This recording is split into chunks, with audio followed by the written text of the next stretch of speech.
Yo les bros, bienvenue sur Spatule Bro, je suis le chef et on se retrouve pour parler du chapitre 1090 de One Piece, un chapitre encore une fois fort sympathique, hein, décidément ces derniers temps de One Piece il se passe pas mal de choses, on a eu un petit passage un petit peu avide, un petit peu en dents de scie, mais là les choses s'accélèrent et ça devient de plus en plus intéressant cette histoire d'Egghead.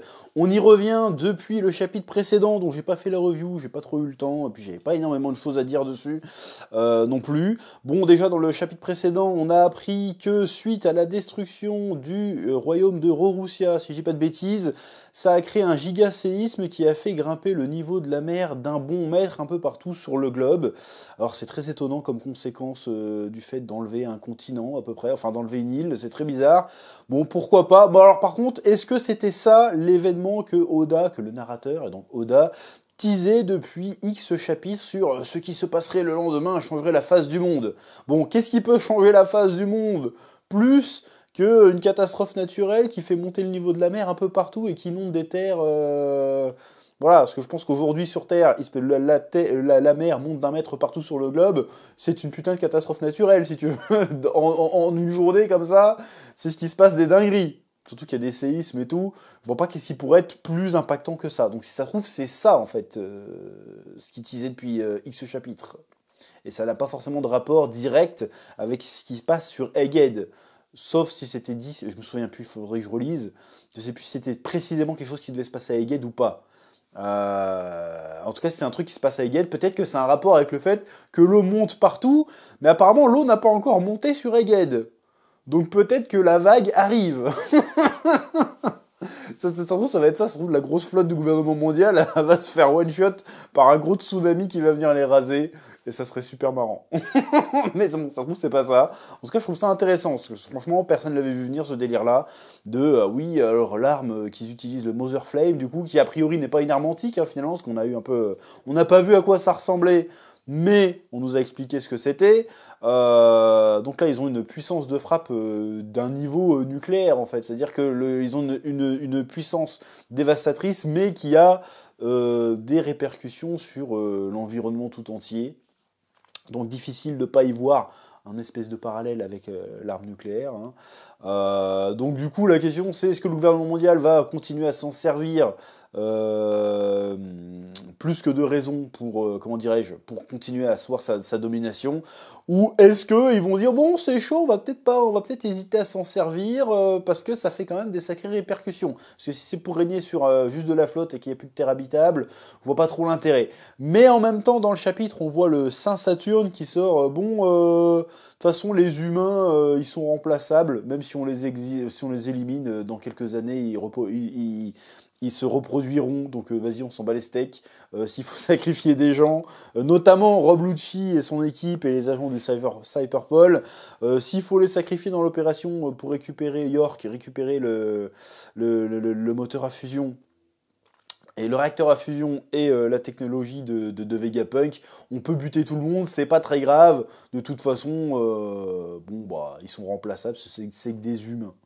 Donc ça laisse penser que si les gars, tu leur donnes le moyen de créer des Mother Flame encore plus, ils hésiteront pas à s'en servir et à faire du très très sale. Sachant que Rorussia, si je me trompe pas du nom du bled, c'était un petit peu l'avertissement, genre hey, attention, on peut faire disparaître des royaumes, faites pas les cons. Donc c'est pas, il y avait un côté vas-y dissuasion. Et si ça marche pas, ils vont peut-être pouvoir en rajouter encore plus. Donc c'est plutôt intéressant, ce délire-là. Ou alors, ils peuvent faire aussi que, vas-y, on n'arrive pas à récupérer le truc de Vegapunk, si nous on l'a pas, personne l'aura, on balance le Mother Flame sur Egghead, et puis advienne que pourra. Donc on sait pas trop où ils veulent en venir avec cette histoire, mais en tout cas c'est intéressant. Oui. Et aussi, j'ai beaucoup aimé le twist du chapitre précédent aussi, où il y a York qui contacte les dragons célestes, enfin le gouvernement, le gros Sei, et à la fin, elle fait bon, ok, vous m'avez accordé tout ça, et puis moi je remplis ma part du marché. Par contre, venez me sauver parce que Luffy va me buter. Et là, tu vois qu'en fait que les chapeaux de paille l'ont déjà vaincu en fait et qu'ils la menacent pour qu'elle parle au gouvernement mondial et savoir de quoi il retourne en fait. Et j'ai trouvé la scène méga stylée. Voilà. Là, cette scène-là était méga stylée en mode tout a été ellipsé, l'histoire a avancé un peu sans nous pendant qu'on était parti voir ce que faisait Garp. L'histoire a avancé sans nous. Et quelque part, c'est tant mieux qu'on n'ait pas assisté à la bataille, parce que finalement, la bataille en elle-même n'avait pas grand intérêt, c'était plus ce résultat de la bataille qui était intéressant. Et du coup, tu te dis, ça va encore traîner, et puis au final, non, ça a avancé sans nous, et c'est montré de manière assez stylée, où tu vois tout l'équipage ensemble, qui dominent York, et qui font, bon alors, en fait, on reprend la situation en main, en fait. C'était un petit peu stylé, c'était un petit peu badass.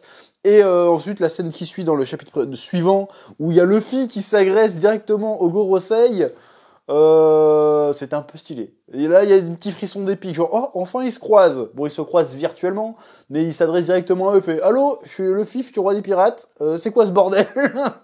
C'est un petit peu stylé. Bon, évidemment, c'est un crétin, et quand on lui pose des questions, il allait répondre, genre, ah oui, alors il y a qui est encore vivant? Il a les réponses débiles. Donc je sais pas s'il est vraiment taillé pour être un dirigeant, Luffy. Il est un peu con. Mais bon, quelque part, c'est sa naïveté, c'est sa joie de vivre qui l'ont mené là où il est. Donc c'est intéressant quand même. Et là, ils commencent à tous faire un plan en mode... Il y a un petit côté Star Trek. Bon alors, pourquoi je dis Star Trek? Que dans Star Trek, les histoires de Star Trek, c'est quoi?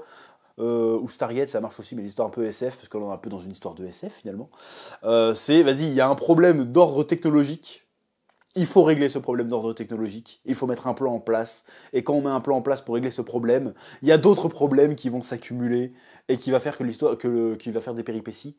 Un péripétie égale un problème technologique. Et je trouve ça intéressant, si on parle là-dessus dans One Piece, je dis pourquoi pas. Vas-y, il faut qu'on règle un problème d'ordre technologique, et on se resépare l'équipe, il y a un plan à mettre en place, il faut que les grosses têtes craquent un truc.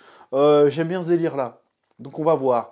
Bon, après, il y a une scène qui m'a qui m'a fait plaisir, mais qui en même temps me déçoit un petit peu quand même, qui montre qu'il y a un petit problème.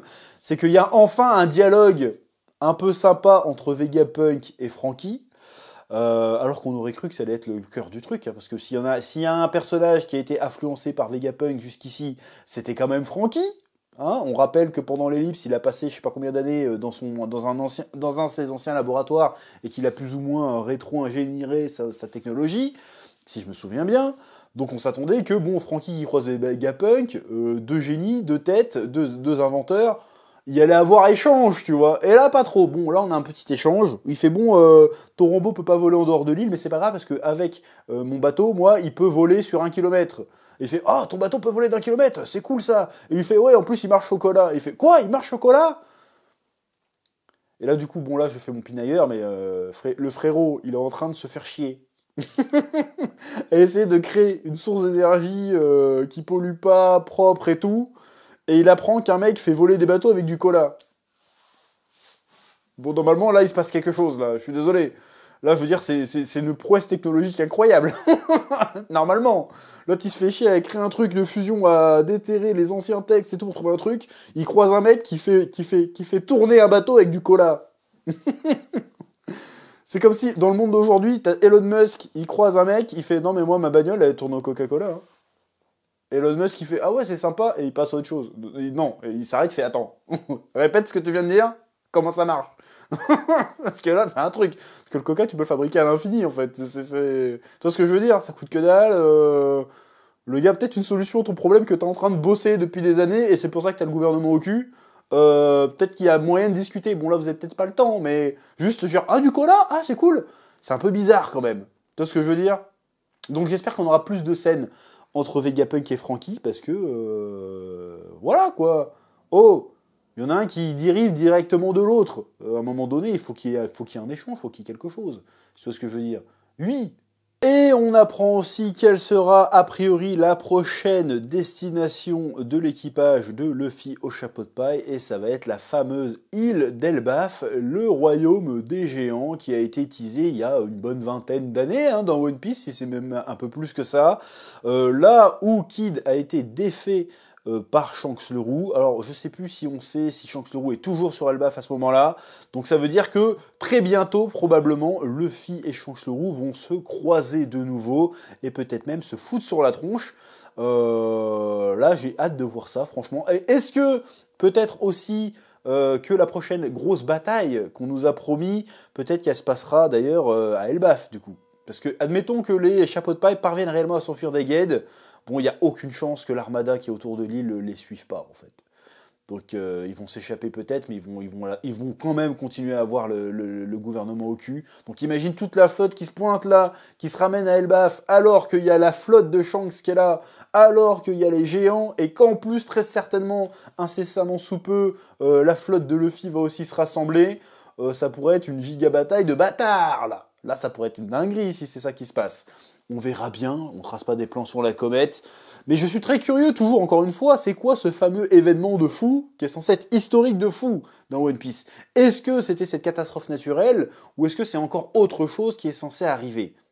Et cette autre chose, qu'est-ce que c'est? Qu'est-ce que ça peut bien être de plus? Qu'est-ce qui peut être plus grave que le niveau des océans qui grimpe d'un mètre ou deux partout sur la Terre? Qu'est-ce qui peut être plus grave que ça? Donc, ou alors, soit c'était ça, soit c'est autre chose, mais encore plus grave. Parce que là, ça parlait pas juste d'un truc grave pour le gouvernement, c'était un truc grave pour le monde entier. Que Saturne se fasse buter, je vois pas en quoi ça impacterait réellement le monde entier. Tout le monde va être là, oh non! Ils savent même pas qu'il existe en plus, ils vont pas être là, oh non, il est mort, on s'en fout, tu vois. Les conséquences, peut-être. Mais là, tout de suite, les gens, ils s'en battent les couilles du gouvernement mondial. Là, ce qu'ils voient, c'est que, bon, on va se noyer, en fait. Là, il y a une vraie galère. Tu vois ce que je veux dire? Donc, à mon avis, c'était ça, le fameux événement. Mais du coup, c'est un peu décevant. Bon, c'est surprenant, mais du coup, c'est un peu décevant, parce que nous, on pensait que ça allait être une dinguerie sur Egghead. Peut-être que c'est le cas, peut-être que ce n'est pas le cas, on ne sait pas encore, c'est assez flou. Mais en tout cas, j'aime bien la dynamique qu'il y a, c'est prenant, et c'est bien rythmé. Moi, je kiffe. En plus, il y a le Kizaru, si je dis pas de bêtises, qui rentre en scène sur la fin du chapitre et qui affronte son neveu Sentomaru. J'espère que je ne me trompe pas dans les blazes. Je crois que c'est ça. On va voir ce que va donner ce combat. Et puis, réaction de Luffy qui fait « Oh, quelqu'un de très puissant va t'arriver !» Donc Luffy sent mieux le ki. Sent mieux le ki que Gohan et Goten et Trunks dans Dragon Ball Super. Hein, voilà. Je tiens à le noter. Hein, le gars, il maîtrise ça depuis une semaine. Bon, j'exagère. Mais il arrive mieux à capter le ki dans One Piece que les personnages de Dragon Ball qui font ça depuis des années n'arrivent à le faire dans Dragon Ball. Voilà, tout ça pour dire à quel point Dragon Ball Super c'est devenu de la merde. Hein.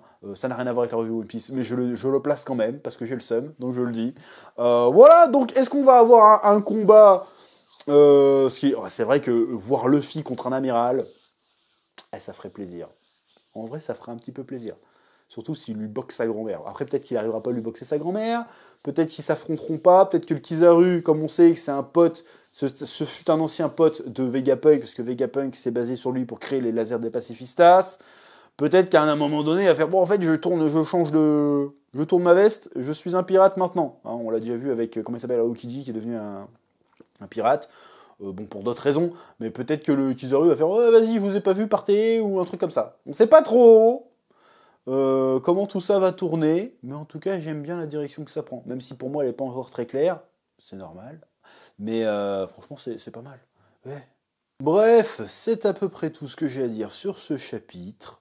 J'ai bien kiffé, c'est très intéressant, et hâte d'en savoir plus. Pas la semaine prochaine, mais la semaine d'après. Il me semble que ça repart en hiatus un petit peu One Piece à cause de la. Il me semble que c'est à cause de la série live action qui sort la semaine prochaine, dont on parlera bien évidemment sur cette chaîne, bien sûr. Hein. Je pense que je ferai une review par épisode pour la passion.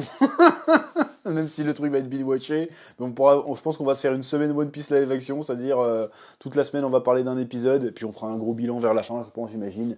Bref, c'est tout ce que j'avais à dire. Comme d'habitude, je vous laisse mettre un petit pouce bleu, un petit commentaire pour le référencement, ça fait plaisir. Et je vous dis à très bientôt sur Spatule Bro pour de nouvelles vidéos. Que la passion vous guide.